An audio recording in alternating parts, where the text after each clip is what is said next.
Library. Chapitre 1. Le poids des autres sur tes épaules. Combien de fois aujourd'hui as-tu fait quelque chose que tu ne voulais pas faire, juste pour ne pas décevoir quelqu'un? Réfléchis, vraiment. Pas la réponse que tu donnerais à voix haute, la vraie. Laisse la question descendre en toi, comme une pierre qu'on lâche dans un puits profond. Elle tombe encore, et quelque part dans le silence de ta poitrine, tu entends le son sourd qu'elle fait en touchant le fond. Tu sais de quoi je parle. Ce matin, peut-être, tu as dit oui alors que tout ton corps criait non. Tu as souri à quelqu'un qui t'épuise. Tu as gardé une opinion pour toi parce que tu savais qu'elle allait déranger.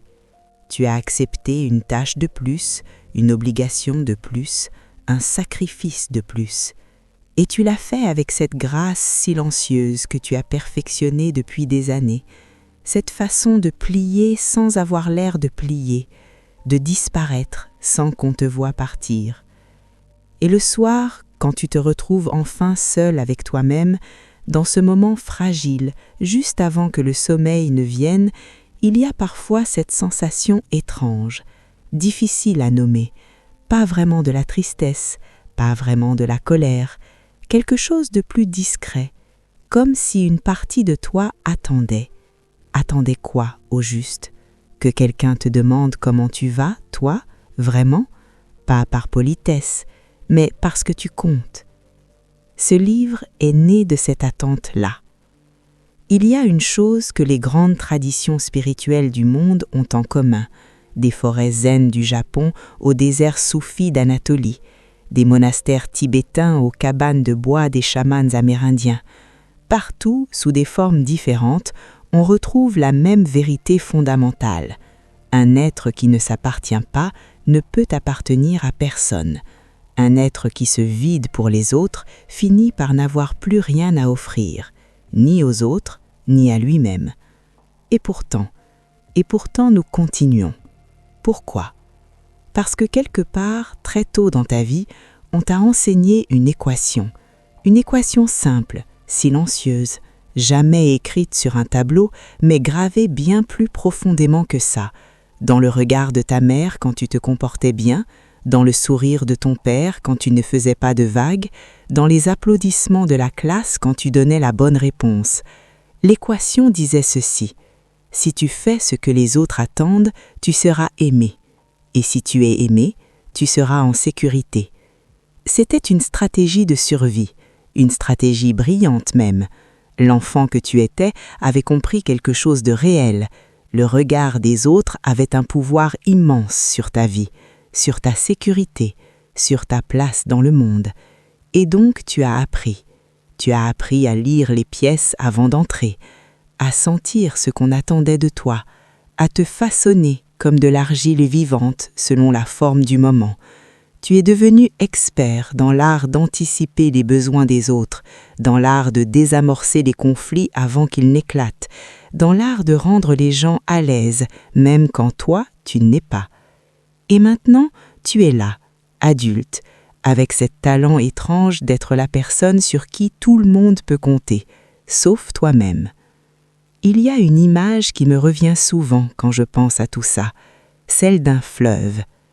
Imagine un fleuve de montagne au printemps, puissant, clair, vivant. Son courant est fort parce qu'il suit sa propre pente, sa propre direction, la logique secrète de sa géographie intérieure. Il nourrit les forêts sur ses rives, il abreuve les animaux qui viennent s'y désalter, il transporte des graines vers des terres lointaines, il donne, mais il donne parce qu'il coule, parce qu'il est pleinement lui-même. Maintenant, imagine qu'on commence à construire des digues tout autour de lui. Pas une, pas deux, des dizaines, chacune érigée au nom d'un besoin légitime. Ici pour irriguer un champ, là pour alimenter un village, plus loin pour calmer une inondation.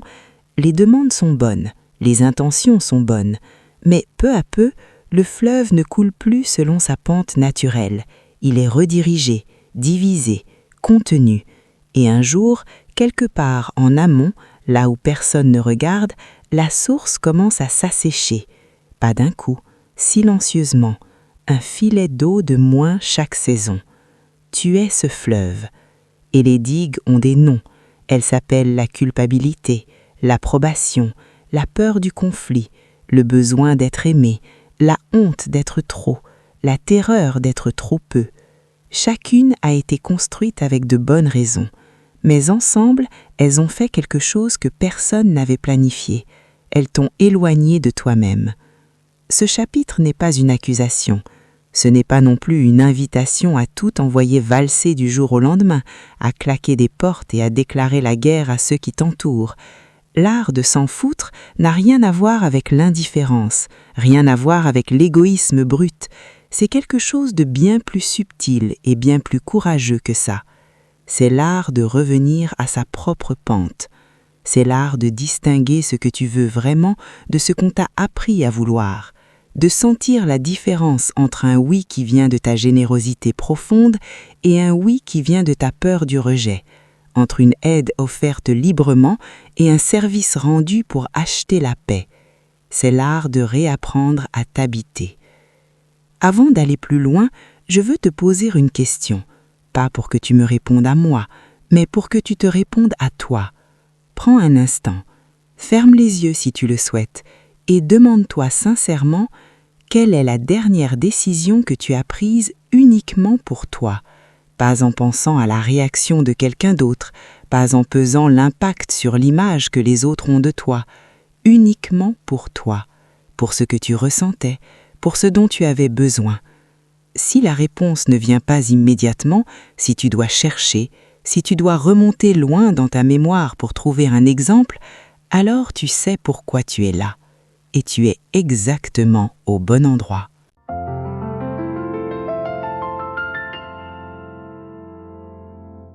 Chapitre 2. L'enfant qui apprit à disparaître. Il y a quelque chose que presque personne ne te dit sur l'enfance.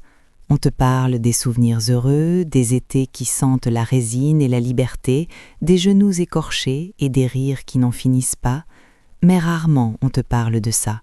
Le moment précis où tu as appris que certaines parties de toi étaient dangereuses à montrer. Tu t'en souviens peut-être, ou peut-être pas. Parfois, ce moment n'a pas de visage mette.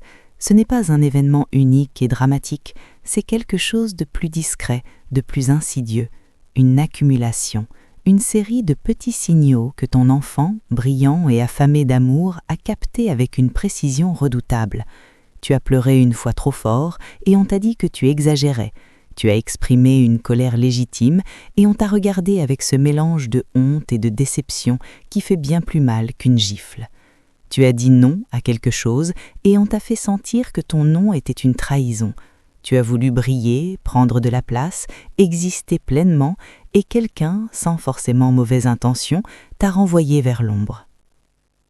Et là, dans ce moment-là, tu as fait quelque chose d'extraordinairement intelligent. Tu as fait un calcul inconscient, instantané, effectué non pas dans ta tête, mais dans tes tripes. Ce calcul disait « Cette partie de moi est trop coûteuse, elle crée des tensions, elle met les gens mal à l'aise, elle menace le lien. Et le lien, pour un enfant, c'est la vie elle-même. Alors, tu l'as rangé quelque part. Tu as pris ce morceau de toi, ta colère, ton désir, ta voix, ta bizarrerie, ton immensité, et tu l'as mis dans une boîte. Tu as fermé la boîte, et tu as continué à vivre, un peu plus léger en apparence, un peu plus vide en réalité. Carl Jung appelait ça l'ombre, cette région souterraine de la psyché où nous reléguons tout ce que nous n'avons pas eu le droit d'être. Ce n'est pas une métaphore abstraite, c'est quelque chose de vivant, de chaud, de réel.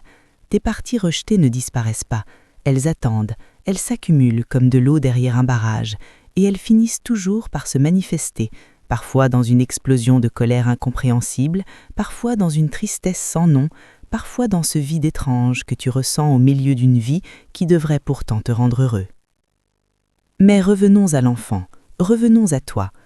Après avoir rangé ces premières parties de toi dans l'ombre, tu as découvert quelque chose de remarquable, une forme de magie sociale.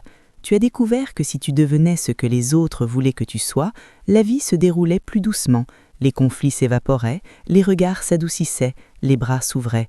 Et cette douceur, cet amour conditionnel mais bien réel, il avait un goût presque aussi bon que le vrai. Alors, tu as perfectionné le geste, tu as commencé à sculpter une version de toi-même qui fonctionnait, une version approuvée, une version aimable au sens littéral du terme, digne d'être aimée selon les critères du monde autour de toi. Et cette version, tu l'as portée avec une telle constance, une telle habileté, que tu as fini par oublier qu'il s'agissait d'un costume. Tu as fini par croire que c'était toi. C'est là que tout devient intéressant et un peu vertigineux, parce que ce costume n'est pas de mensonge, c'est ça la subtilité cruelle de l'affaire. Les qualités que tu as développées pour plaire aux autres, ta générosité, ta sensibilité aux besoins d'autrui, ta capacité à apaiser les tensions, ton sens du sacrifice, ce sont de vraies qualités, elles font partie de toi, mais elles sont nées dans la peur, pas dans la liberté. Et il y a une différence abyssale entre donner parce qu'on aime et donner parce qu'on a peur de ne pas être aimé si on ne donne pas. La générosité qui naît de la peur a une odeur particulière. On ne la voit pas toujours, on la sent. Elle a quelque chose de légèrement crispé, de légèrement trop parfait. Elle arrive toujours au bon moment, dit toujours la bonne chose, ne fait jamais de vagues. Et au fond, elle réclame quelque chose en retour, non pas ouvertement, jamais ouvertement, mais elle réclame. Elle réclame d'être vue, reconnue, récompensée. Parce qu'elle n'est pas un don, c'est une transaction déguisée en don. Et quand la récompense ne vient pas, quand tu te sacrifies et que personne ne le remarque, quand tu te plies en quatre et qu'on te demande de te plier encore, quelque chose en toi se froisse, se révolte, puis se tait à nouveau, parce que même cette révolte te semble dangereuse à montrer. Connais-tu l'histoire du bonsaï ? Un bonsaï, à l'origine, n'est pas une espèce d'arbre particulière, c'est n'importe quel arbre auquel on a imposé une forme. On taille ses racines pour qu'il reste petit, on guide ses branches avec des fils de métal pour qu'il pousse dans une direction choisie par quelqu'un d'autre. On l'arrose juste assez pour qu'il survive, mais jamais assez pour qu'il explose. Et le résultat est indéniablement beau. Les gens s'arrêtent devant un bonsaï et disent « comme c'est magnifique, comme c'est délicat, comme c'est parfait ». Personne ne pense à ce que cet arbre aurait pu être. Personne ne pense aux chênes centenaires qui dormaient dans cette graine, à l'ombre immense qu'il aurait pu offrir, aux racines profondes qui auraient pu tenir la terre, à la vastitude silencieuse de sa propre nature. Tu n'es pas un bonsaï, même si on t'a taillé comme tel, même si tu t'es taillé toi-même avec une précision méticuleuse pour tenir dans l'espace que les autres t'avaient assigné. Et voici ce que je veux que tu entendes maintenant, vraiment, pas comme une information, comme quelque chose que tu laisses atterrir dans ta poitrine et y faire son chemin. Ce n'est pas ta faute. L'enfant que tu étais n'avait pas autre choix. L'enfant que tu étais faisait exactement ce qu'il fallait faire avec ce qu'il avait. Il survivait, il s'adaptait, il cherchait l'amour de la seule façon qu'on lui avait appris à chercher. Et cet enfant mérite ta compassion, pas ton jugement. Parce que la première chose que la plupart des gens font quand ils commencent à comprendre ces mécanismes, c'est se retourner contre eux-mêmes, se dire « mais quelle idiote j'étais, mais pourquoi j'ai laissé faire ça, mais comment j'ai pu vivre comme ça pendant si longtemps ?» Non. Cette voix-là, cette voix du juge intérieur, est elle-même à l'héritage de cette même éducation. C'est encore une façon de te punir pour avoir existé imparfaitement, et nous n'avons pas besoin de ça ici. Ce dont nous avons besoin, c'est une autre qualité, plus rare, plus courageuse, la capacité de regarder en arrière avec des yeux doux, de voir l'enfant qui disparaissait peu à peu et de lui dire simplement « Je te vois, je comprends pourquoi tu as fait ça, et maintenant, ensemble, nous allons apprendre à réapparaître. » Parce que disparaître était une stratégie intelligente, nécessaire, temporaire, mais réapparaître, lentement, curieusement, authentiquement, c'est la tâche de toute une vie d'adulte conscient. Et cette tâche commence ici, elle commence maintenant. Elle commence par cette question, simple et immense à la fois, qui étais-tu avant d'apprendre à te faire oublier ? Prends le temps d'y penser, vraiment, laisse la question vivre en toi jusqu'au prochain chapitre, parce que la réponse qui va émerger, timide peut-être, hésitante peut-être, mais bien réelle, est la graine de tout ce qui va suivre.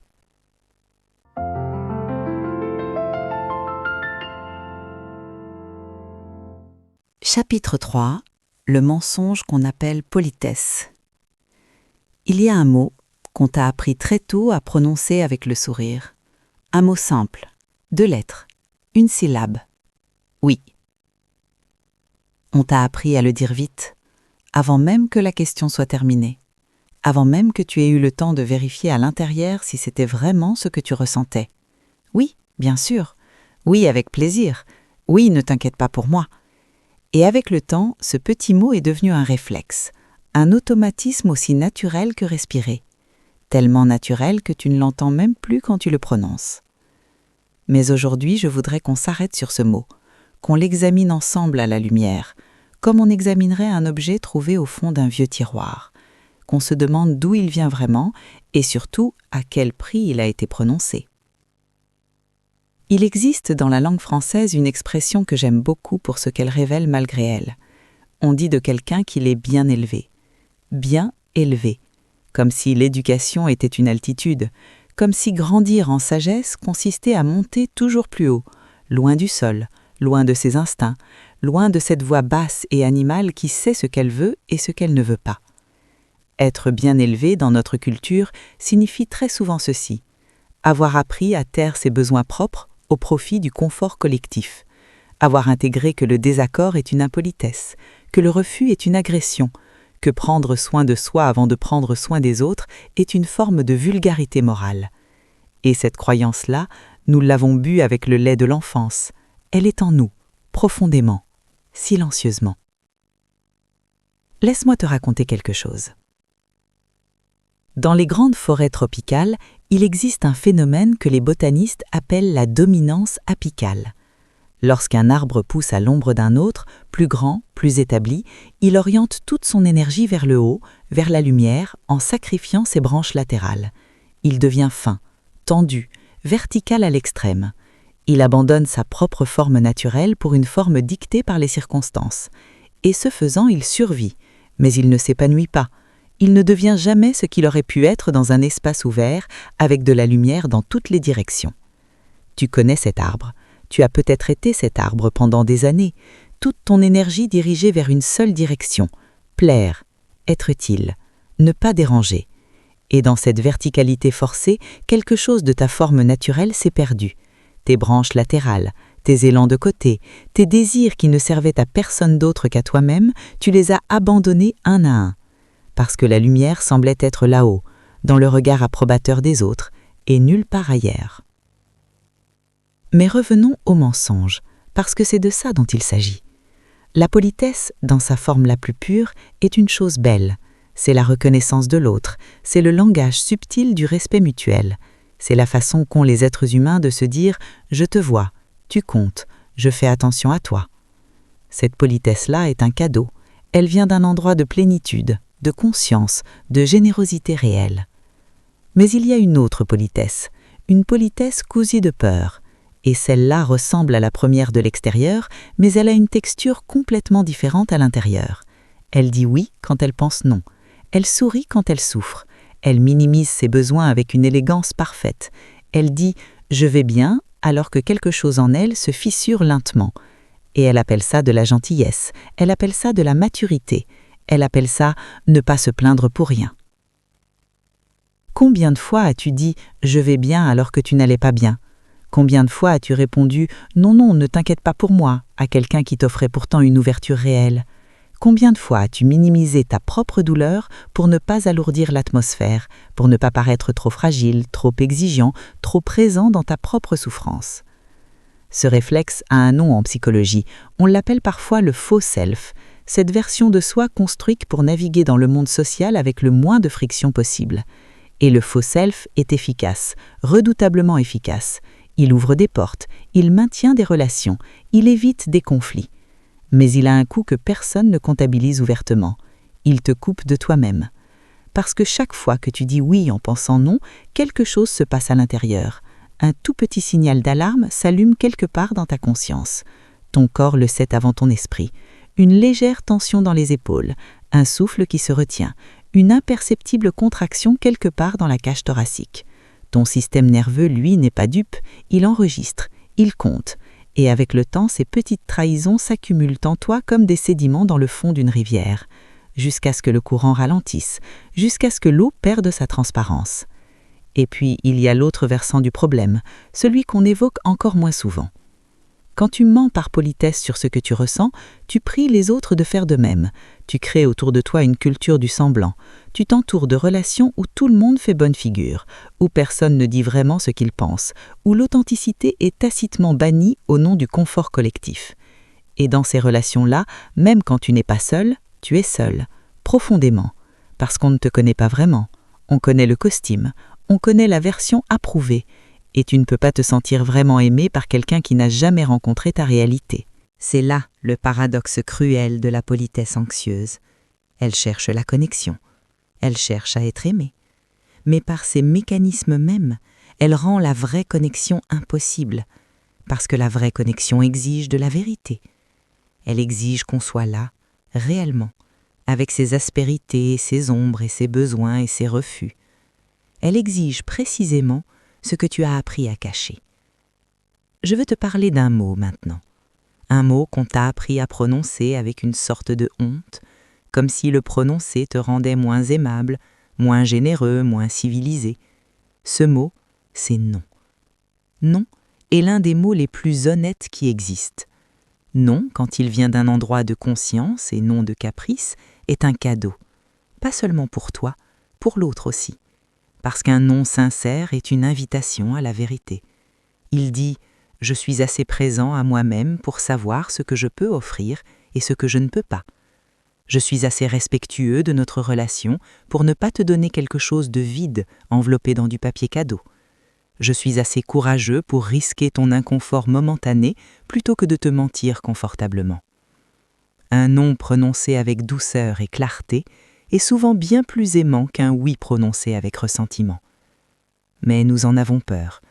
Nous en avons peur parce qu'on nous a appris que le non crée de la distance, que le non blesse, que le non ferme des portes. Et parfois, oui, c'est vrai. Parfois, un non déçoit. Parfois, il crée un moment de friction. Mais cette friction, contrairement à ce qu'on t'a enseigné, n'est pas la fin de la relation. Elle en est souvent l'approfondissement. Parce que les relations qui survivent à nos vérités sont les seules relations qui valent vraiment la peine d'être vécues.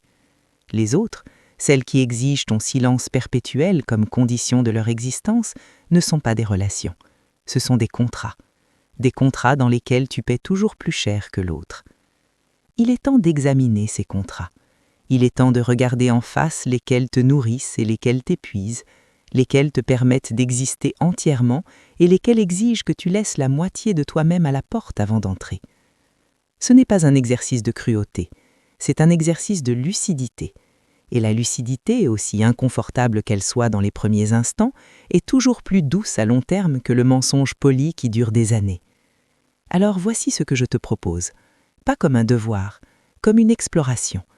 Dans les jours qui viennent, chaque fois que tu t'apprêtes à dire oui, fais une pause. Une toute petite pause, juste assez longue pour aller vérifier à l'intérieur.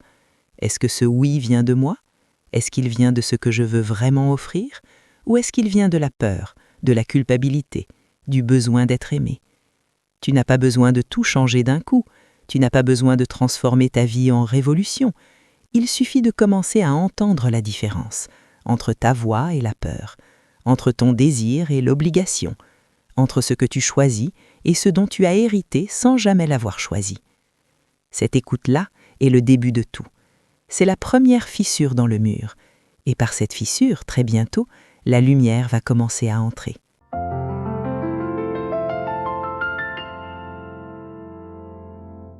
Chapitre 4. Le regard des autres est une prison sans barreaux. Imagine une prison.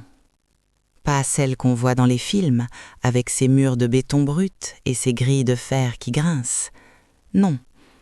Imagine une prison invisible.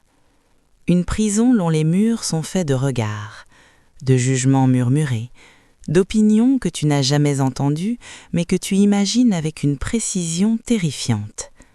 Une prison dont tu es à la fois le détenu et le gardien, et dont tu as perdu la clé il y a si longtemps que tu as fini par oublier qu'il y avait une porte. C'est là que vivent la plupart des êtres humains. Pas dans la souffrance bruyante et visible, dans quelque chose de plus feutré. Une vigilance permanente, un monitoring constant de soi-même à travers les yeux supposés des autres. Qu'est-ce qu'ils pensent de moi en ce moment? Est-ce que j'ai dit quelque chose de trop? Pas assez. Est-ce que j'ai pris trop de place? Pas assez. Est-ce que je suis trop ceci? Pas assez cela. Cette voix intérieure, tu la connais. Elle ne se tait presque jamais. Elle commente, elle analyse, elle anticipe. Elle rejoue les conversations passées à la recherche de failles, de maladresses, de moments où tu aurais pu mieux faire. Elle écrit à l'avance les scénarios des interactions futures, testant chaque mot, chaque geste, chaque silence, pour évaluer leur impact potentiel sur l'image que tu projettes dans le monde. Et pendant tout ce temps, pendant toute cette activité frénétique et épuisante, tu n'es pas là. Tu n'es pas présent à ta propre vie. Tu es dans la tête des autres, dans un espace imaginaire peuplé de juges que tu as toi-même créés, nourris et rendus tout-puissants. Il y a un concept en sociologie que le chercheur Charles Cooley a nommé le Looking Glass Self, le soi miroir. L'idée est simple et vertigineuse à la fois. Nous construisons notre identité en fonction de ce que nous imaginons que les autres voient en nous. Pas de ce qu'ils voient vraiment, de ce que nous imaginons qu'ils voient. Nous sommes des êtres qui se regardent dans un miroir dont la surface est faite du regard d'autrui. Et ce miroir, la plupart du temps, nous le déformons nous-mêmes. Nous le rendons plus sévère qu'il ne l'est, plus critique, plus impitoyable. Parce que le regard que nous projetons sur les autres n'est souvent que le reflet amplifié du regard que nous portons sur nous-mêmes. Laisse-moi te raconter quelque chose sur les étoiles. Quand tu lèves les yeux vers le ciel nocturne et que tu contemples une étoile, tu ne vois pas l'étoile telle qu'elle est maintenant. Tu vois la lumière qu'elle a émise il y a des années, parfois des millénaires. Certaines des étoiles que tu admires ont peut-être cessé d'exister bien avant que tu naisses.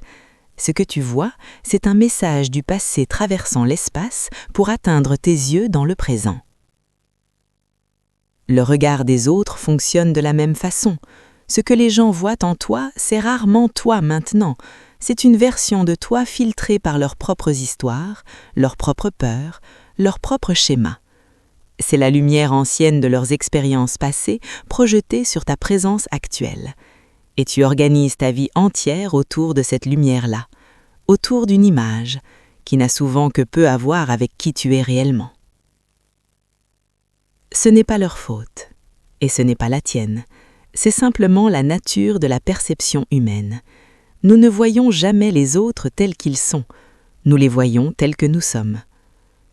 Mais alors, si le regard des autres est par nature approximatif, filtré, déformé par leur propre intériorité, pourquoi lui accordons-nous un pouvoir aussi absolu sur nos vies?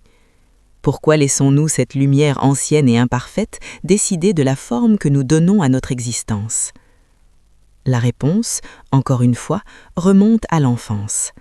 Elle remonte à cette époque où le regard des autres n'était pas seulement une question d'image, c'était une question de survie. L'enfant qui perdait l'approbation de ses parents ne perdait pas simplement son estime, il perdait sa sécurité, sa chaleur, son aliment, son monde entier. Et le cerveau de l'enfant, ce cerveau extraordinaire et vulnérable, a encodé cette réalité de façon viscérale. Le regard des autres est une question vitale. Le regard des autres est une question de vie ou de mort.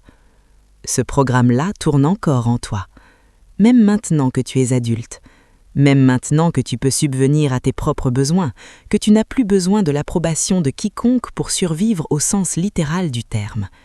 Le système d'alarme est encore actif, il se déclenche encore, et il produit les mêmes sensations de danger que lorsque tu avais 5 ans et que le monde entier dépendait du sourire ou du froncement de sourcils d'un adulte. Mais voilà la vérité que ton système nerveux n'a pas encore intégrée.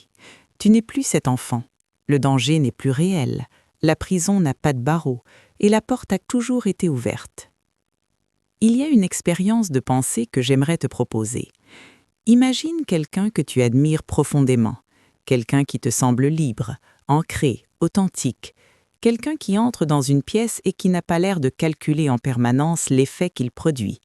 Tu en connais peut-être un ou deux, ces êtres rares qui semblent habiter leur propre peau sans s'excuser d'y être. Maintenant, demande-toi, est-ce que ces personnes sont indifférentes aux autres? Est-ce qu'elles s'en fichent éperdument de ce qu'on pense d'elles? Est-ce qu'elles ont éteint leur sensibilité pour atteindre cette liberté apparente? Non, presque jamais. Les gens véritablement libres ne sont pas des gens qui ne se soucient plus de rien. Ce sont des gens qui ont appris à distinguer deux choses fondamentalement différentes. D'un côté, l'opinion des autres sur eux, de l'autre, leur propre opinion sur eux-mêmes. Et ils ont choisi, délibérément, douloureusement parfois, de laisser la deuxième peser plus lourd que la première. Cette distinction semble simple, elle est en réalité révolutionnaire. Parce que la plupart d'entre nous vivons dans la situation inverse. Nous nous connaissons mal, nous sommes rarement à l'écoute de notre propre évaluation de nos actes, de nos désirs, de nos valeurs profondes, mais nous sommes hypersensibles à l'évaluation externe. Nous sommes des antennes géantes tournées vers l'extérieur, captant chaque signal, chaque nuance, chaque variation de température dans le regard des autres. Et vers l'intérieur?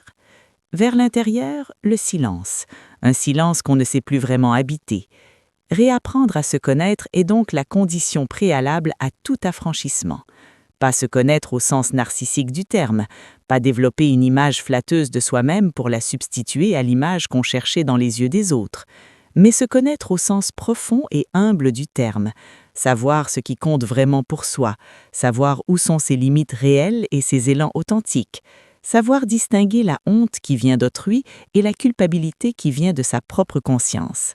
Cette connaissance-là est une boussole, et quand tu as une boussole intérieure qui fonctionne, le regard des autres cesse d'être une prison, il devient simplement de l'information, parfois utile, parfois non, mais jamais plus vitale que ta propre orientation.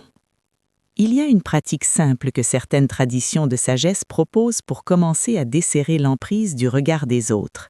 Elle consiste à poser une question chaque soir avant de dormir. Non pas « qu'est-ce que les autres ont pensé de moi aujourd'hui », mais « est-ce que j'ai été fidèle à ce que je suis aujourd'hui » ? Est-ce que j'ai agi en accord avec ce que je sais être juste pour moi? Est-ce que j'ai été présent à ma propre vie ou est-ce que j'ai passé la journée dans la tête imaginaire des autres?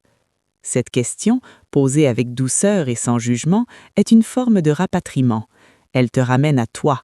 Elle te rappelle que le seul regard qui devrait vraiment compter est celui que tu poses sur ta propre existence, avec lucidité, avec bienveillance, avec la conscience tranquille de quelqu'un qui essaie, vraiment, d'être vivant.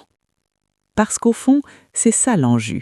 Pas d'être parfait aux yeux du monde, pas d'être libre de toute opinion extérieure, ce qui est d'ailleurs impossible et n'est pas même souhaitable, mais d'être présent, d'être là, dans ta vie, dans ton corps, dans tes choix, plutôt que de vivre en exil permanent dans l'imaginaire mental des autres. La prison n'a pas de barreaux, la porte est ouverte, et la seule chose qui t'en a empêché de sortir jusqu'ici, c'est que tu croyais que l'air à l'extérieur était dangereux à respirer. Il ne l'est pas, je te le promets, il est juste différent, plus vif, plus réel, parfois plus froid, mais tellement plus vivant.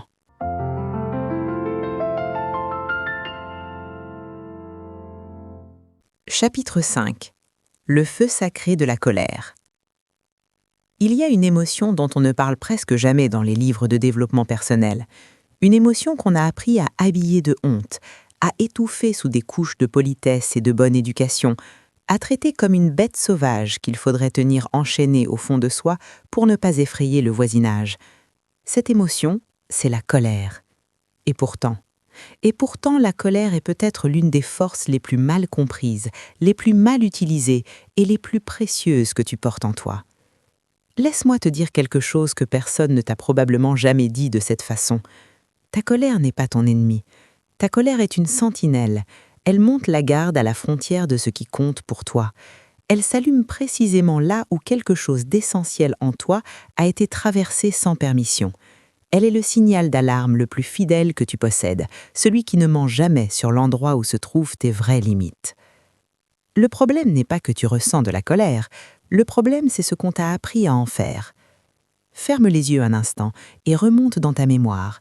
La première fois que tu as exprimé une colère vraie, une colère légitime, une colère qui disait « non, ça ne va pas, ce n'est pas juste, je ne veux pas de ça », qu'est-ce qui s'est passé? Qu'est-ce qu'on t'a dit? Qu'est-ce que tu as lu dans les regards autour de toi? Pour beaucoup d'entre nous, la réponse est la même, quelle que soit la géographie ou la génération.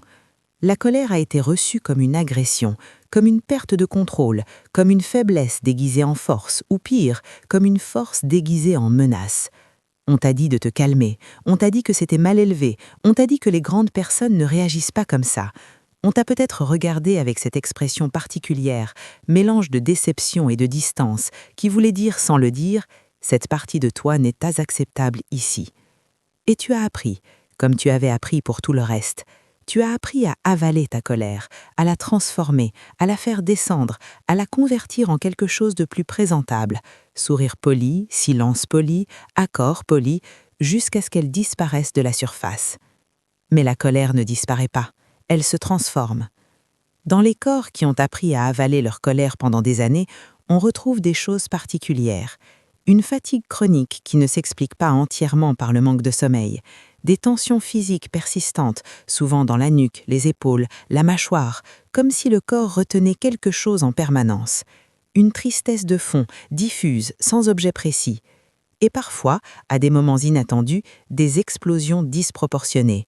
Une colère qui jaillit brutalement pour une raison minuscule, parce que le barrage a cédé, parce que la pression accumulée pendant des mois a finalement trouvé une brèche. Tu connais peut-être cette sensation. Tu t'es peut-être déjà retrouvé à pleurer ou à crier pour quelque chose d'apparemment insignifiant et à ne pas comprendre toi-même la violence de ta propre réaction. C'est la colère accumulée qui parle. C'est toutes les fois où tu as dit oui en pensant non, toutes les fois où tu as souri quand tu souffrais, toutes les fois où tu as avalé quelque chose qui méritait d'être dit à voix haute. Les traditions chamaniques de nombreuses cultures ont quelque chose d'intéressant à nous enseigner ici. Elles considèrent que chaque être humain porte en lui un feu intérieur. Ce feu n'est pas métaphorique, il est presque anatomique dans leur vision du monde. Il réside quelque part entre le plexus solaire et le bas du ventre. Et ce feu a une fonction précise. Il est le gardien de l'être. Il est ce qui dit non à ce qui menace. Il est ce qui affirme la singularité et la valeur de ta propre existence face au monde.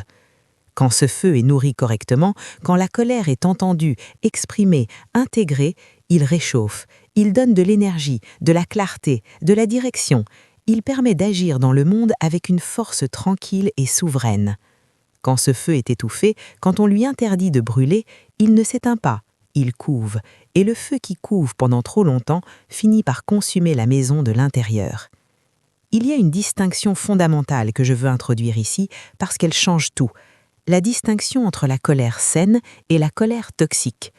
La colère toxique, celle que la plupart des gens craignent et condamnent à juste titre, est une colère aveugle. C'est la colère du barrage qui cède, celle qui se répand sans direction et qui blesse tout ce qui se trouve à son passage. Elle n'est pas expressive, elle est explosive. Elle ne communique pas, elle détruit. Et elle naît précisément du refoulement prolongé. Elle est le résultat direct de toutes les années où on a interdit à la colère saine de s'exprimer. La colère saine est tout autre chose. C'est une colère qui arrive tôt, avant l'accumulation. C'est une colère qui sait encore ce qui l'a déclenchée. C'est une colère qui dit quelque chose de précis. Cette limite a été franchie. Cette valeur a été bafouée. Cette chose n'est pas acceptable pour moi. Elle n'est pas dirigée contre une personne dans sa totalité. Elle est dirigée contre un acte, une situation, un manquement. Et elle peut être exprimée avec des mots, avec clarté, sans violence, tout en conservant sa pleine puissance. Cette colère-là est un outil de navigation, un outil de protection, un outil de connexion authentique avec les autres. Parce que, paradoxalement, exprimer une colère saine à quelqu'un, lui dire avec clarté et sans attaque ce qui n'est pas acceptable pour toi, c'est lui offrir quelque chose de précieux. C'est lui offrir la vérité de qui tu es. C'est lui montrer là où tu habites vraiment.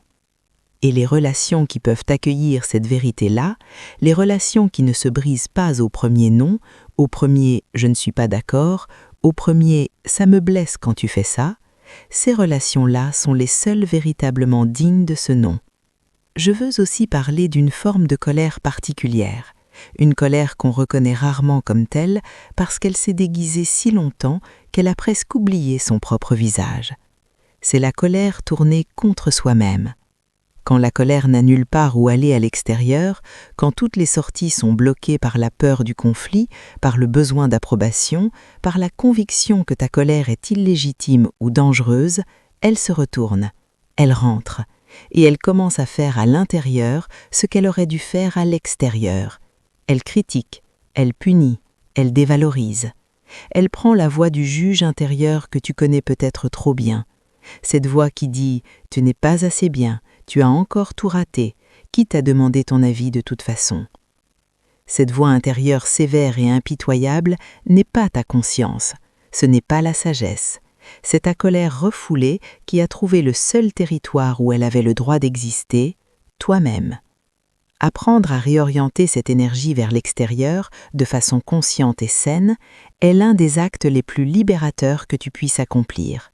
Non pas pour blesser, non pas pour punir, mais pour dire la vérité, pour tracer une ligne, pour exister dans le monde avec la solidité de quelqu'un qui sait ce qui lui appartient et ce qui ne lui appartient pas. Alors voici ce que je voudrais que tu explores cette semaine. Pas de manière dramatique, avec douceur et curiosité. La prochaine fois que tu ressentiras cette sensation familière, cette légère contraction, cette imperceptible résistance intérieure face à quelque chose qui se passe autour de toi, au lieu de l'avaler immédiatement, arrête-toi. Reste avec elle quelques secondes. Demande-lui ce qu'elle essaie de te dire. Demande-lui quelle limite elle est en train de signaler, quelle valeur elle est en train de défendre. Tu n'as pas besoin d'agir immédiatement. Tu n'as pas besoin de tout exprimer d'un coup. Il s'agit d'abord d'écouter, de réapprendre à entendre ce feu intérieur avant qu'il ne soit obligé de crier pour se faire entendre.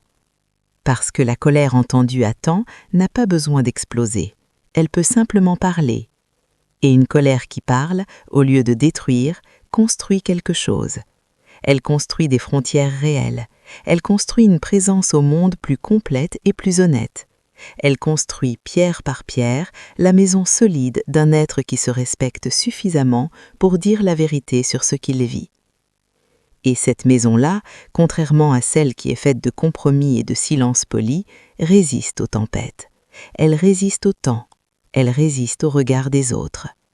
Parce qu'elle est construite sur quelque chose que les autres ne peuvent ni donner ni retirer. Elle est construite sur toi.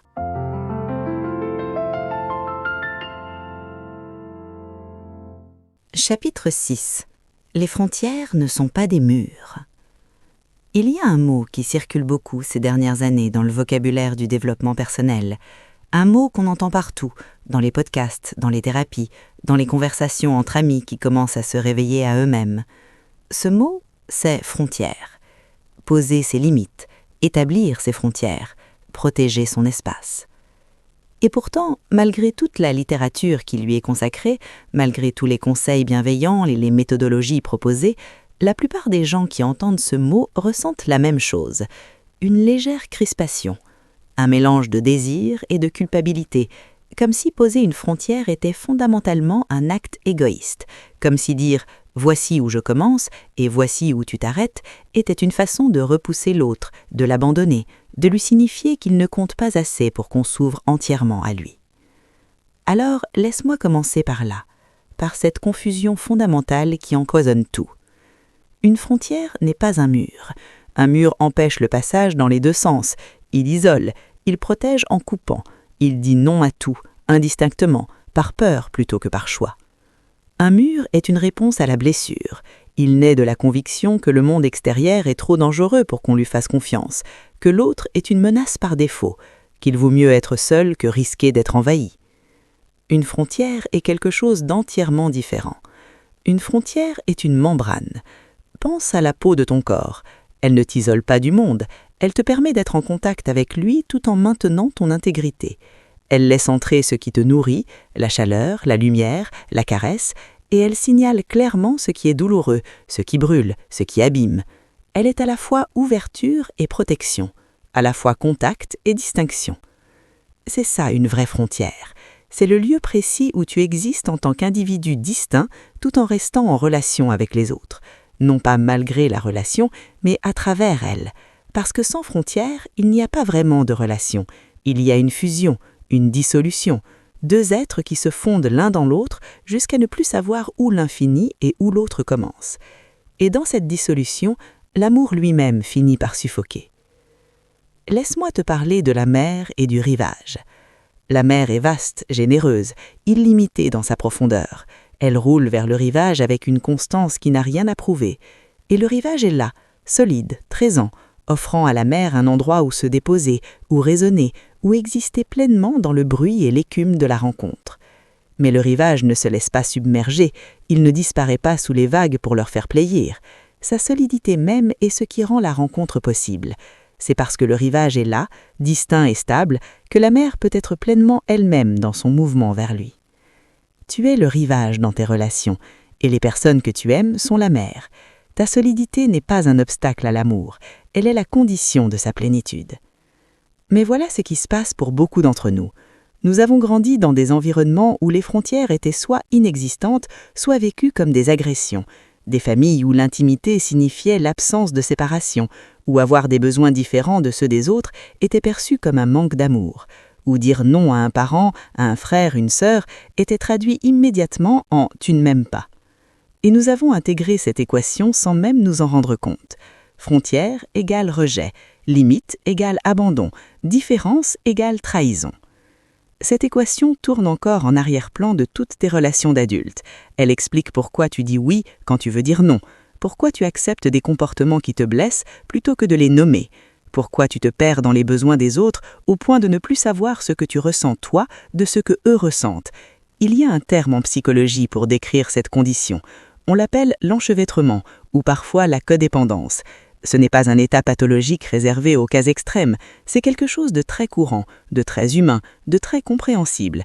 C'est simplement ce qui arrive quand des êtres sensibles grandissent dans des environnements où la connexion était conditionnelle à la dissolution de soi. Et la sortie de cet enchevêtrement, ce n'est pas la froideur, ce n'est pas la distance émotionnelle, ce n'est pas devenir quelqu'un qui ne ressent plus rien pour les autres, qui flotte dans une bulle d'autosuffisance sereine et stérile. La sortie, c'est apprendre à te différencier.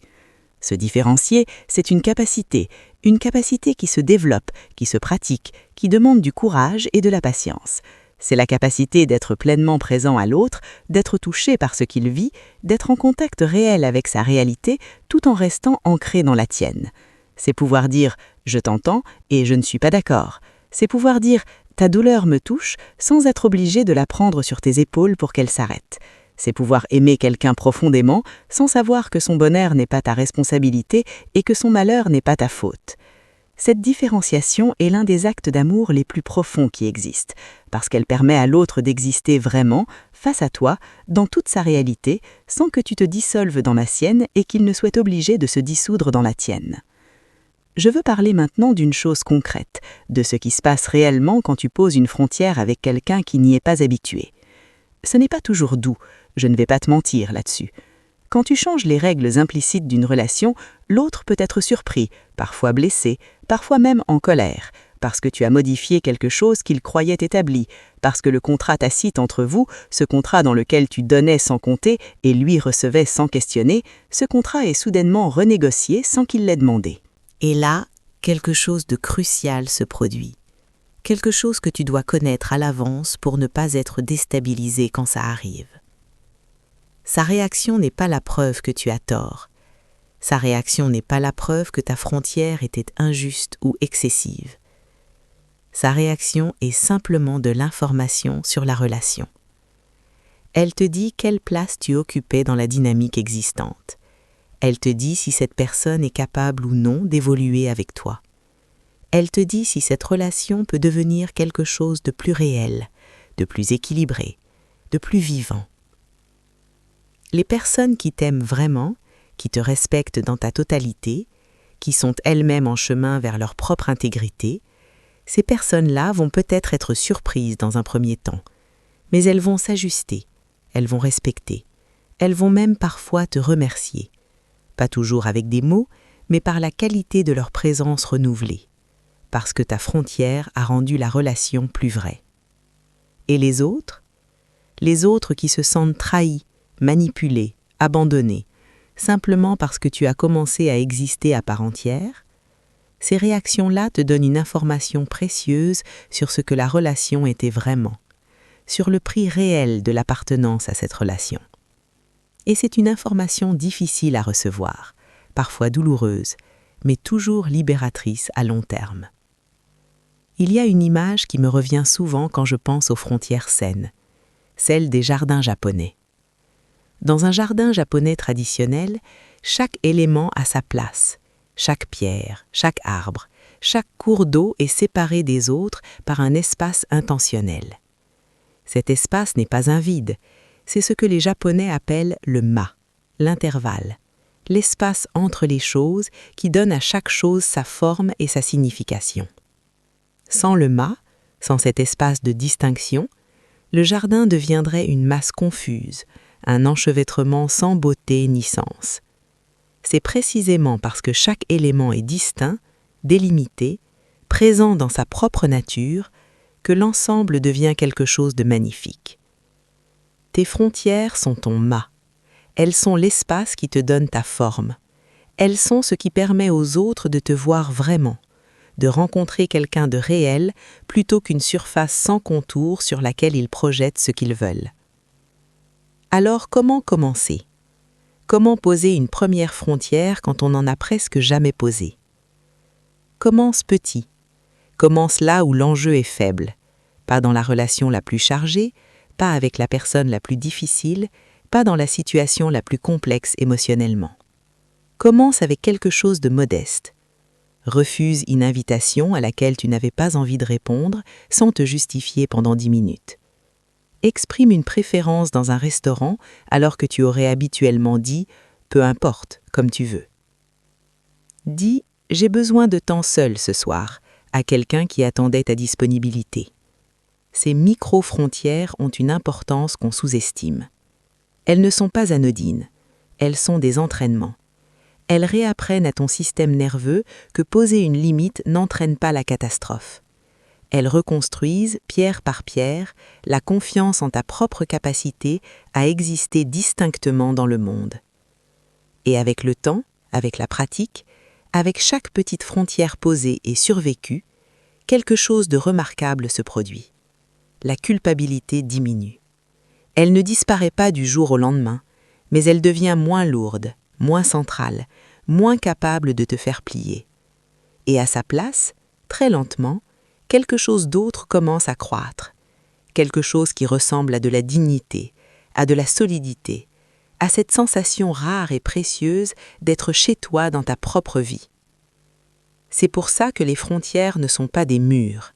Les murs empêchent la vie d'entrer. Les frontières, les vraies, celles qui viennent d'un lieu de connaissance de soi et non de blessure, les frontières permettent à la vie d'entrer pleinement sans te dissoudre. Elles te permettent d'aimer sans te perdre, de donner sans te vider, d'être en relation sans cesser d'être toi. Et c'est peut-être l'une des choses les plus difficiles à apprendre dans cette vie, mais c'est aussi l'une des plus belles. Parce qu'une fois qu'on l'a apprise, même imparfaitement, même partiellement, on ne peut plus jamais tout à fait revenir en arrière. On a goûté à quelque chose de trop réel pour s'en passer. On a goûté à soi-même.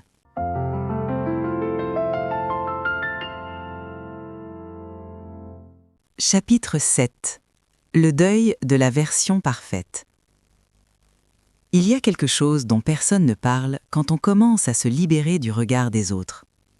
Quelque chose qu'on ne voit pas venir et qui pourtant arrive toujours, à un moment ou à un autre, sur ce chemin vers soi-même. Ce quelque chose a le visage discret et inattendu d'un deuil. Pas un deuil d'une personne, pas un deuil d'une relation perdue, mais le deuil d'une image, d'une version de toi-même que tu as portée pendant des années avec une dévotion presque religieuse. La version parfaite. Celle qui ne déçoit jamais. Celle qui est toujours disponible, toujours souriante, toujours utile, toujours à la hauteur de ce qu'on attend d'elle. Celle qui n'a pas de mauvais jours, pas de besoins encombrants, pas de désirs inavouables. Celle qui rend tout le monde fier. Tu l'as construite avec tant de soin, cette version-là. Tu y as mis tant d'années, tant d'énergie, tant de renoncements silencieux. Et elle a fonctionné, à sa façon. Elle t'a valu de l'amour, de l'admiration, de la sécurité. Elle t'a ouvert des portes. Elle a maintenu des liens. Elle a protégé quelque chose de fragile en toi pendant longtemps. Alors quand tu commences à t'en défaire, quand tu commences à dire non là où tu disais toujours oui, à exprimer là où tu t'étaisais, à prendre de la place là où tu disparaissais, quelque chose d'étrange se produit. Au lieu de te sentir uniquement libéré, tu te sens aussi étrangement triste, comme si tu perdais quelqu'un. Comme si en abandonnant ce costume trop serré, tu abandonnais aussi une part de toi-même. Et d'une certaine façon, c'est exactement ce qui se passe. Cette version parfaite de toi, aussi artificielle qu'elle soit, aussi construite dans la peur qu'elle ait été, elle faisait partie de ton identité. Elle était familière, elle était prévisible, elle était sûre dans son inconfort même. Et le cerveau humain, ce grand conservateur, ce gardien de l'homéostasie, préfère toujours le familier douloureux à l'inconnu potentiellement meilleur. Il préfère la cage qu'il connaît à la liberté dont il ne sait pas encore la forme. Dans les hautes montagnes du Tibet, les moines bouddhistes ont une pratique ancienne qui s'appelle la création et la destruction des mandalas de sable. Pendant des jours, parfois des semaines, plusieurs moines travaillent ensemble à la création d'une image immensément complexe et détaillée, faite de milliers de grains de sable colorés déposés avec une précision infinie. Chaque grain a sa place, chaque couleur a sa signification. L'œuvre finale est d'une beauté qui coupe le souffle. Et puis, une fois achevée, une fois contemplée dans sa plénitude, elle est détruite, délibérément, rituellement. Les moines balaient le mandala avec des gestes lents et conscients et dispersent le sable dans l'eau courante d'une rivière. Ce rituel n'est pas un acte de nihilisme, ce n'est pas un enseignement sur l'inutilité de l'effort ou la vanité de la beauté. C'est un enseignement sur l'impermanence, sur la façon dont notre attachement aux formes que nous créons, aussi belles soient-elles, finit par nous emprisonner dans ces formes. Et sur la façon dont lâcher ce qu'on a construit avec amour peut être lui-même un acte d'amour. Ta version parfaite est ton mandala de sable.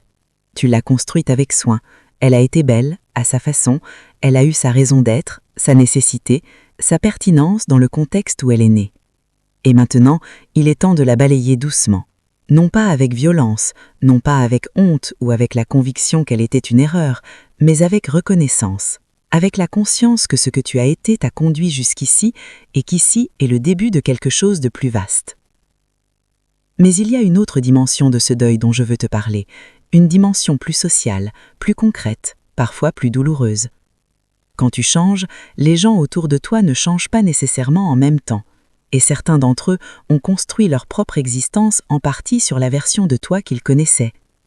L'ami qui comptait sur ta disponibilité permanente, le collègue qui profitait de ton incapacité à dire non, le membre de la famille qui avait fait de ta gentillesse sans limite un droit acquis. Ces personnes-là ne vont pas toujours applaudir ta transformation. Parfois, elles vont résister.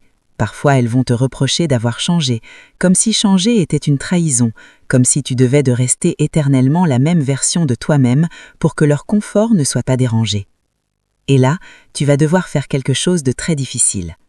Tu vas devoir tenir face à la déception des autres, tenir face à la culpabilité qui va surgir, fidèle et ponctuelle comme elle l'a toujours été. Tenir face à la tentation de revenir en arrière, de redevenir qui tu étais, juste pour que tout redevienne comme avant. Mais comme avant n'est plus une option. Pas vraiment, parce que maintenant, tu sais ce que ça coûtait, tu sais ce que tu abandonnais de toi-même à chaque compromis, et la connaissance, une fois acquise, ne peut pas être désapprise. On peut choisir de l'ignorer, on peut choisir de faire semblant, mais on ne peut pas vraiment ne plus savoir ce qu'on sait. Il y a aussi un deuil plus intime encore, peut-être le plus difficile de tous, le deuil de l'illusion que si tu te comportes parfaitement, si tu te sacrifies suffisamment, si tu donnes assez, les gens t'aimeront de façon inconditionnelle, que tu seras enfin en sécurité, que l'amour sera enfin garanti. Cette illusion est au cœur de tout ce dont nous avons parlé depuis le début. C'est elle le vrai moteur de la version parfaite. C'est elle qui fait dire oui quand on pense non. C'est elle qui fait sourire quand on souffre. la croyance profonde, souvent inconsciente, que l'amour est une récompense qu'on obtient par ses comportements, et que si on se comporte suffisamment bien, si on est suffisamment utile, suffisamment agréable, suffisamment parfait, on finira par mériter d'être aimé. Cette croyance est fausse. Je le dis avec toute la douceur dont je suis capable, parce que je sais combien elle est ancrée et combien il fait mal de l'entendre. Mais elle est fausse. L'amour conditionnel n'est pas l'amour, c'est une transaction. Et tu ne peux pas gagner une transaction dont tu ignores les vraies règles, dont les règles changent selon l'humeur de l'autre, dont le prix augmente toujours un peu plus à mesure que tu paies. Le vrai amour, celui qui nourrit vraiment, ne s'obtient pas par la perfection. Il ne se gagne pas, il se reçoit. Et pour pouvoir le recevoir, il faut être là pour le recevoir. Pas la version parfaite. Toi, avec tes aspérités et tes doutes, et tes jours sans, et tes besoins, et tes refus. Toi, réel et imparfait, et vivant. C'est cela le paradoxe au cœur de tout ce chapitre. En abandonnant la version parfaite, en laissant mourir ce personnage si soigneusement construit, tu ne deviens pas moins aimable. Tu deviens aimable pour la première fois, vraiment aimable, parce qu'il y a enfin quelqu'un de réel à aimer. Et ce deuil-là, une fois traversé, une fois qu'on a pleuré ce qu'on croyait perdre et qu'on a découvert ce qu'on trouve à la place, ce deuil-là se transforme en quelque chose d'inattendu. Il se transforme en soulagement, en légèreté, en cette sensation étrange et merveilleuse de poser un sac qu'on portait depuis si longtemps qu'on avait oublié son poids. Tu n'as pas à être parfait pour être aimé. Tu n'as jamais eu à l'être. C'est peut-être la chose la plus simple et la plus révolutionnaire que tu puisses entendre aujourd'hui. Tu n'as pas à être parfait pour être aimé. Tu as juste à être là, présent, réel, toi. Et ça, personne ne peut te l'enlever. Même quand tu changes, même quand tu déçois, même quand tu prends de la place et que tu existes avec toute la complexité un peu désordonnée et magnifique d'un être humain authentique. Laisse le mandala se disperser dans la rivière. Regarde les grains de sable colorés tourbillonner dans le courant et disparaître vers l'aval.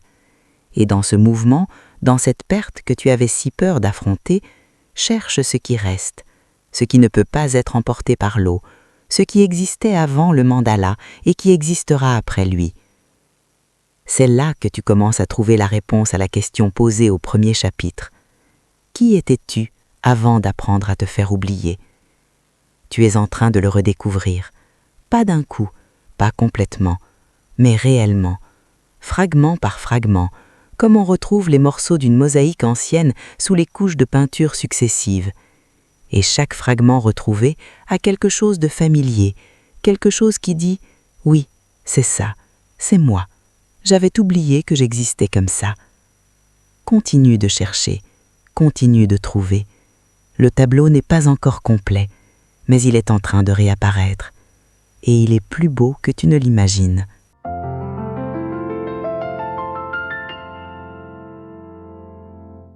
Chapitre 9. La liberté n'est pas une destination. Il y a une dernière chose que je veux te dire.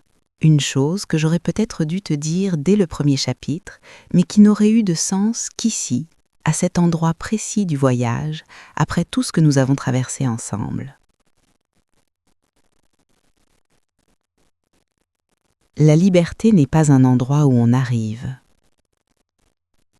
Je sais que c'est tentant de la voir ainsi, de se dire qu'un jour, quelque part dans le futur, après suffisamment de travail intérieur, après suffisamment de frontières posées et de noms prononcés et de deuils traversés, on va atteindre quelque chose, un plateau, un état stable et définitif.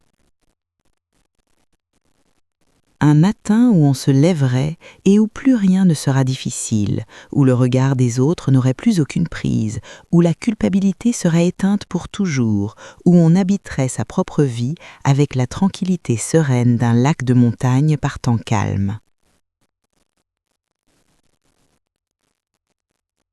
Ce matin-là n'existe pas, et c'est une bonne nouvelle. Parce que si la liberté était une destination, elle serait par nature inaccessible à la plupart d'entre nous. Elle serait réservée aux sages, aux éveillés, à ceux qui ont eu le bon thérapeute, les bonnes lectures, les bonnes circonstances. Elle serait un privilège, une récompense. Et tu sais ce que font les récompenses dans notre vie. Tu le sais parce qu'on en a parlé depuis le début de ce livre. Les récompenses créent des comportements conditionnels. Elles créent de la performance. Elles créent encore une fois cette tension épuisante entre qui tu es et qui tu dois devenir pour mériter quelque chose. Non. La liberté n'est pas une récompense. Ce n'est pas un état, ce n'est pas une case qu'on coche après avoir complété suffisamment d'exercices d'introspection. La liberté est une pratique. Elle ressemble à la respiration. Tu ne respires pas une fois et tu n'es plus jamais essoufflé. Tu respires à chaque instant de façon continue et c'est précisément cette continuité qui te maintient en vie. La liberté fonctionne de la même façon. Elle demande d'être choisie encore et encore, dans les petites choses du quotidien autant que dans les grandes décisions de vie. Dans la conversation banale autant que dans le tournant existentiel. Dans le oui dit librement ce matin et dans le non prononcé sans excuse cet après-midi.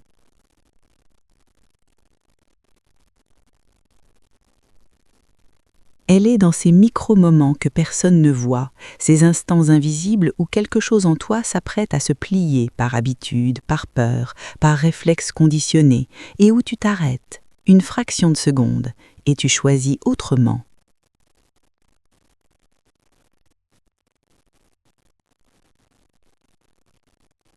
Pas toujours parfaitement, pas toujours sans hésitation, mais consciemment, depuis toi-même.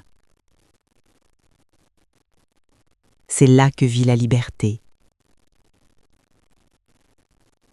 Dans cet espace infiniment petit entre le stimulus et la réponse.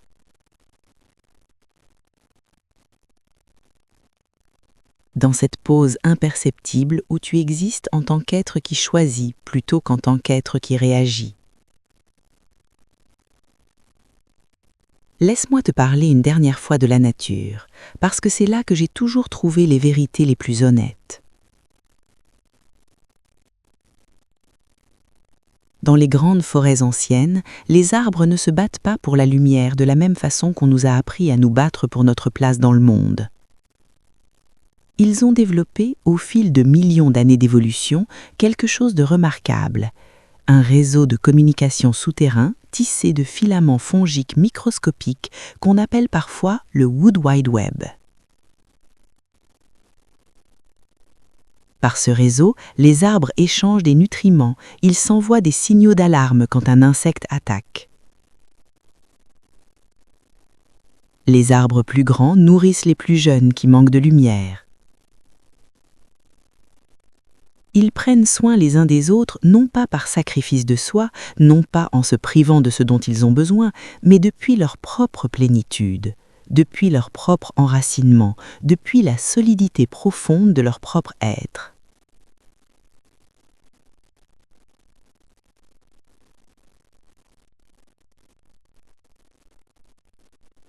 Un arbre qui se nourrit bien, qui est bien ancré, qui pousse selon sa propre nature, contribue davantage au bien de la forêt qu'un arbre qui s'épuise à donner ce qu'il n'a pas.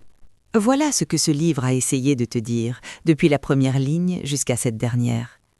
Non pas de te replier sur toi-même, non pas d'ériger des murs entre toi et le monde, non pas de devenir indifférent à la souffrance des autres ou imperméable à la beauté de la connexion humaine, mais de t'enraciner d'abord, de te nourrir d'abord, de pousser selon ta propre nature d'abord. Parce que c'est depuis cet enracinement-là, et uniquement depuis cet enracinement-là, que ta présence dans le monde devient un vrai cadeau, que ton amour devient un vrai amour, que ta générosité devient une vraie générosité, libre et non plus contrainte, offerte et non plus arrachée. L'art de s'en foutre n'est pas l'art de ne plus se soucier de rien, c'est l'art de trier, de choisir consciemment ce qui mérite ton énergie et ce qui ne le mérite pas, ce qui te nourrit et ce qui te vide, ce qui vient de toi et ce qui vient de la peur. C'est l'art de te foutre des opinions qui ne t'appartiennent pas, des attentes qui ne sont pas les tiennes, des rôles qu'on t'a assignés sans te demander si tu voulais les jouer, et de te soucier profondément, avec toute la capacité d'amour et de présence que tu portes en toi, de ce qui compte vraiment. Tes valeurs, tes relations authentiques, ton chemin singulier dans ce monde, la petite flamme particulière que tu es venu apporter, toi et personne d'autre, dans ce court passage que nous avons tous sur cette terre. Je veux te laisser avec une image simple que j'espère t'accompagnera longtemps après que tu auras fermé ce livre. Imagine une nuit sans lune, loin de toute lumière artificielle, le genre de nuit qu'on ne voit presque plus dans nos vies modernes. Un ciel absolument noir et absolument plein d'étoiles, des milliers d'étoiles, des millions. La Voie lactée visible à l'œil nu, ce ruban de lumière ancienne qui traverse le ciel comme une rivière de feu. Dans ce ciel, chaque étoile brille de sa propre lumière. Elle ne brille pas pour plaire aux autres étoiles, elle ne brille pas pour être vue. Elle brille parce que c'est sa nature, parce que quelque chose en elle, quelque chose de fondamental et d'irréductible, produit de la lumière. Et c'est précisément parce que chaque étoile brille depuis sa propre nature que le ciel entier est illuminé, que nous, sur Terre, levons les yeux vers lui avec quelque chose qui ressemble à de la révérence. Tu es une de ces étoiles. Pas métaphoriquement, pas dans le sens édulcoré et vaguement rassurant qu'on donne parfois à cette phrase, mais réellement. Il y a quelque chose en toi, quelque chose de singulier et d'irremplaçable, quelque chose qui n'existait pas avant que tu naisses et qui n'existera plus quand tu seras parti, qui produit une lumière que personne d'autre ne peut produire à ta place. Cette lumière-là, tu la dois au monde, mais tu ne peux la donner qu'à une condition. Tu dois briller depuis toi-même, pas depuis la peur, pas depuis le besoin d'approbation, pas depuis l'épuisement de quelqu'un qui donne ce qu'il n'a pas. Depuis toi. Depuis tes racines, depuis cet endroit en toi qui sait, qui a toujours su qui tu es et ce que tu es venu faire ici. Le chemin que nous avons parcouru ensemble dans ce livre n'est pas terminé, il ne se terminera jamais vraiment. Il continuera dans chaque décision que tu prendras, dans chaque conversation que tu auras, dans chaque moment où tu choisiras ta propre vérité plutôt que le confort de la dissimulation. Il continuera dans tes rechutes aussi, parce qu'il y en aura. Dans les jours où la vieille peur reviendra et où tu diras oui quand tu voulais dire non. Dans les matins où le regard des autres reprendra momentanément son empire sur tes épaules. Ces jours-là ne sont pas des échecs, ce sont des rappels, des occasions de revenir à toi-même avec encore un peu plus de douceur et encore un peu plus de conscience que la fois précédente. Parce que le chemin vers soi n'est pas une ligne droite, c'est une spirale. On revient sur les mêmes territoires, mais à chaque passage, on les traverse un peu différemment, avec un peu plus de lumière, avec un peu moins de peur. Et si tu ne devais retenir qu'une seule chose de tout ce que nous avons partagé ici, qu'une seule phrase à emporter avec toi dans les jours et les années qui viennent, je voudrais que ce soit celle-ci. Tu n'as pas à mériter ta propre vie. Elle t'appartient déjà, elle t'a toujours appartenu, depuis le premier souffle jusqu'au dernier. Avec tous tes manques et toutes tes magnificences, avec tes cicatrices et tes élans, avec tes ombres et ta lumière. Elle est à toi, complètement, inconditionnellement. Il ne te reste plus qu'à la vivre, vraiment, pleinement, sans t'en excuser.